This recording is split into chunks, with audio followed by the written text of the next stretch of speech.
Extension in New Kent and Charles City counties. I'm the 4-H Extension agent. I'm here today to talk with you all about a simple, easy recipe to make biscuits from scratch.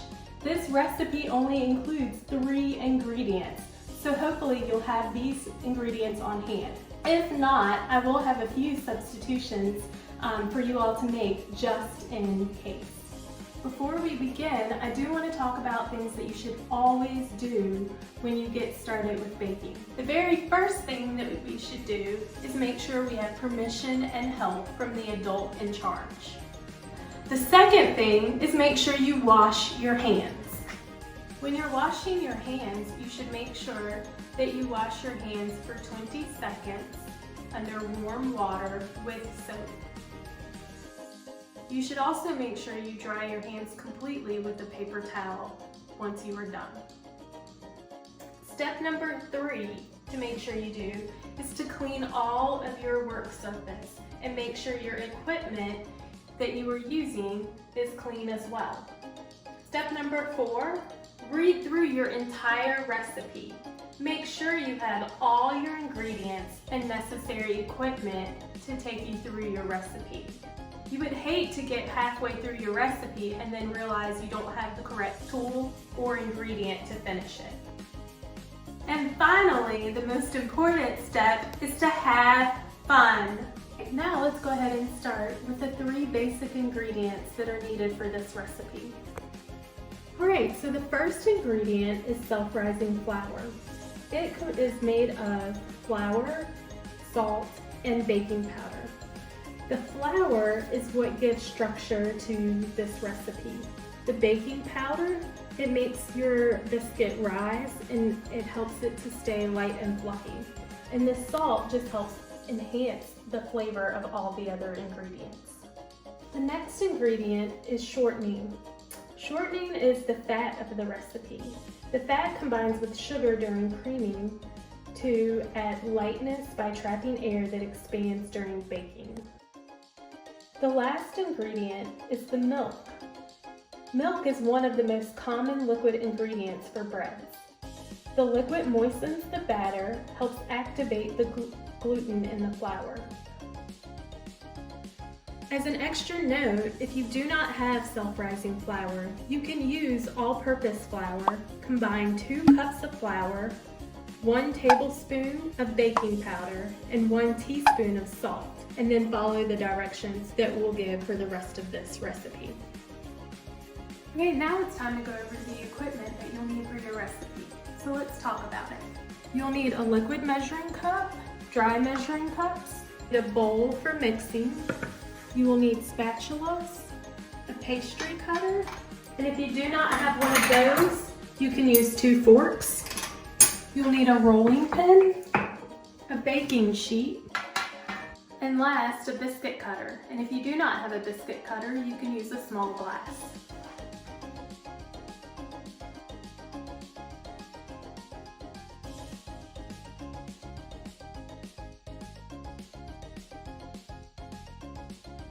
Alright, so now it's time to go ahead and get started with the actual baking.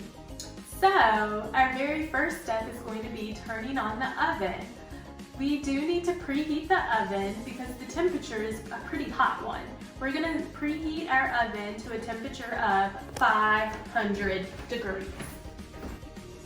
The next step is measuring out your self-rising flour. For this recipe, it calls for 2 cups of flour. Whenever you're measuring something, an ingredient that is dry, you want to make sure you get a good scoop of it and then level it off. This makes it accurate that you're actually getting 1 cup and then your 2nd cup. The next step is adding your shortening to the flour. And remember, this recipe calls for a 1/4 cup of shortening. Next, you want to use your pastry cutter to incorporate the shortening mixed into the flour. So as you're doing this, you want to make sure that the shortening gets cut into small pieces about the size of a pea and is well incorporated throughout your flour. Okay, now we can see that our flour shortening mixture is well incorporated. You see that the pieces of shortening are well mixed into the flour, and there is no piece of shortening that is bigger than the size of a little itty bitty pea. Okay, now we're gonna start with adding in our milk. We're gonna start with just 2/3 cup. That's what the recipe calls for.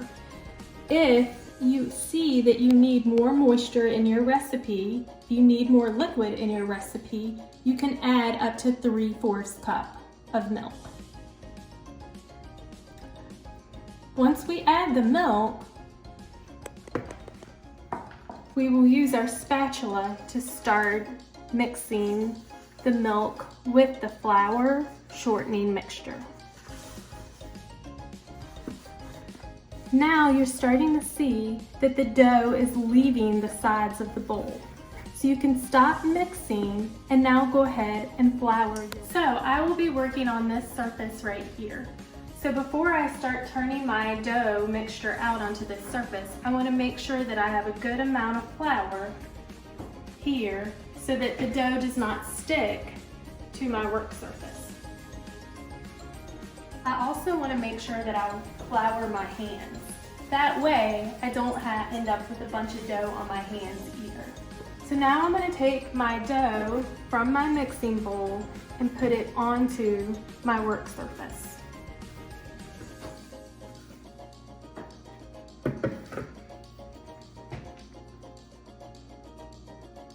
The next thing that you want to do is knead your dough 2 to 3 times. So to knead, you simply fold and push. Kneading your dough allows you to make sure all your ingredients are mixed together correctly before baking your biscuits. Okay, the next step is flouring your rolling pin. So simply just take some of the flour and rub it onto your rolling pin. And you're going to roll out your dough to about 1/2 inch.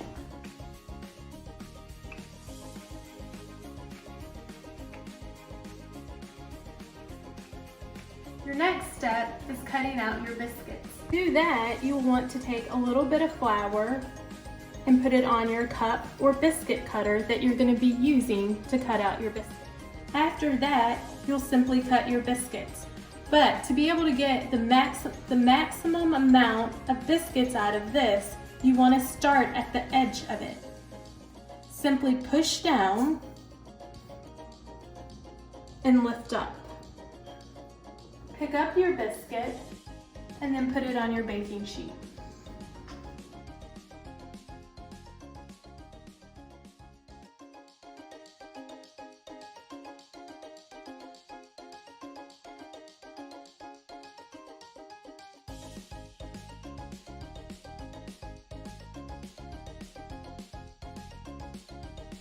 Once you place all your biscuits onto your baking sheet, now it's time to put it into the oven. Remember, your oven is extremely hot at 500 degrees, so be very cautious and careful when you're doing so. These biscuits, the recipe says, takes about 8 to 10 minutes to bake. What I would do is set your timer on your oven to 6 minutes and check then. Our 6-minute timer just went off. Our biscuits are not quite golden brown. That's the desire that we're looking for. So we're going to set the timer for 2 more minutes. All right, let's check them now. Now our biscuits are looking the exact color that we like. They are a nice golden brown color on top.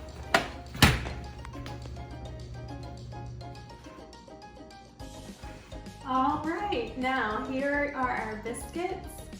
I hope that you thoroughly enjoyed making them, and now it's time to enjoy. The best way to enjoy these biscuits is with butter and jam. Thanks, and enjoy.